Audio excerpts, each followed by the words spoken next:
खुलुमबाय बड'लेण्ड बुब्लि नायगिरि साफ्रोमखौबो आं नैबे समावहाय फुंबिलिनि बयनिसिमबो गाहाम हामलायनायखौ आं नैबे समाव नोंथांमोननो जासिहरग्रोबाय। दिनै उदालगुरि जिल्लानि सिङाव थानाय खैराबारि बियाब बाथौ गौथुमाहाय सनाथि मायथाइ फोरबोखौ दिनै गोजोननि थाखाय हानजा सुरनाय हाबाफारि लादों। नैबे समावहाय गोजोननि थाखाय हानजा सुरनाय हाबाफारिखौ बेखेवनानै होयो बिटिसिनि बारग' शिब हाग्रामा महिलारजों दैदेनजानाय कालाइगाव बिधान सभानि बारग' एमएलए महेश्वर बर' बिथाङा दिनैनि बे गोजोननि थाखाय हानजा सुरनाय हाबाफारिखौ नैबे समाव बेखेवनानै होयो। लोगोसे बिथांमोना खैराबारि बियाब बाथौ गौथुमा 1972 मायथाइयाव गायसनजानाय गिबि बाथौ आफाद। बे आफादा दिनै सारा बुहुमावनो बाथौ धोरोमखौहाय गोसारनो थाखाय बा सारा बुहुमावनो धोरोमनि सायाव गोसारहोनो थाखाय दिनैनि बिथांमोना गोजोननि थाखाय हानजा सुरनाय हाबाफारि नैबे समाव लादों। नैबे समाव आङो केमेरा पारसन बिथांखौ आं दिन्थिनो थाखाय खावलायदों।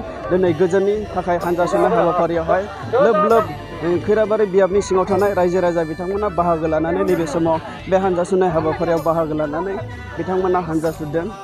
बे समाव आं नोंथांमोननो दिन्थिगासिनो।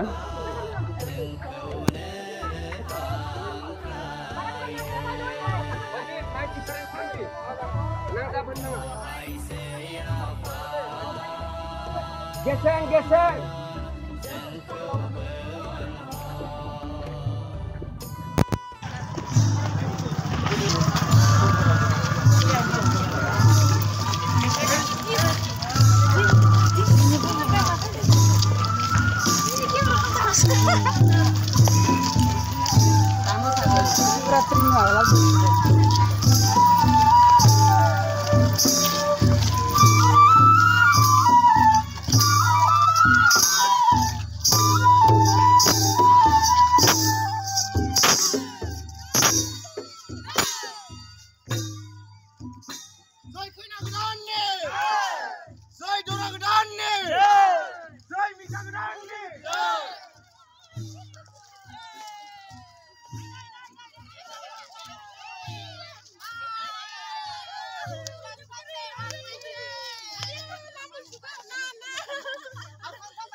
सनाथि मायथाइ फोरबो खुंगासिनो दङ।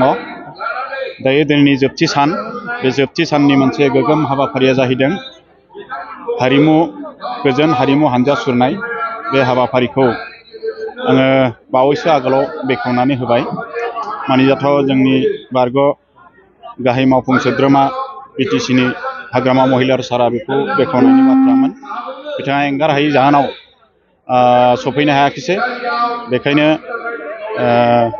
बाथौ सिबियारि सासे सुबुं हिसाबै आंखौ बे हाबाफारिखौ बेखेवनो थाखाय बिबान होबाय आरो बे हाबाफारिखौ बेखेवनानै होबाय। मिजिं खालामो नैबे धोरोम थानसालियाव जोङो धोरोमनि माखासे बाथ्रा सावरायदों। बिनि जौगानायनि सायाव, बेखौ फेहेरनायनि सायाव जोंनि धोरोम सिबिसुलाफोरखौ रासिननिख्रुइ रासिन जोंनि धोरोमनि दर्शनफोरखौ गोसोआव सोना होनानै जाहाथे उननि बोथोरफोराव जोङो जोंनि जाखांबोनाय फिसा फिसौखौ मोजां मोनसे आबुर गोनां आखल गोनां मानसि दानो हायो। बे थांखिजों बेहाय माखासे हाबाफारिनि गेजेरजों जोङो सावरायदों। जोंनि बियाबनि बिबानगिरिजों लोगोसे माखासे आलासिफोरखौ बिथांमोनखौ लाबोनानै इतिमध्य जों माखासे हाबाफारि खालामखांबाय आरो दायो गोजोन हानजा सुरनायनि उनावनो जोंहा गेवलां मेल दं। बे गेवलां मेलावबो माखासे जोंनि धोरोमनि सायाव मोजाङै बुंथिनानै होनाय आलासि बिथांमोना सफैगोन आरो माखासेयाव सफैगासिनो दङ। बेहाय जोङो बाथौ धोरोमनि फोसावनाय, आवगायनाय, गोजौ थाखोसिम लांनायनि सायाव निस्सय आरो मा अबस्थायाव दिनै सहैदों। जोङो धोरोमा स्वीकृति मोनखांनायनि उनाव जोङो नेशनेल लेभेलसिम लांनानै जाहाथे भारतबर्षनि गोबां धोरोमनि गेजेराव जाहाथे जोंनि बाथौ धोरोमखौबो मोनसे धोरोम खालामहैनो हायो।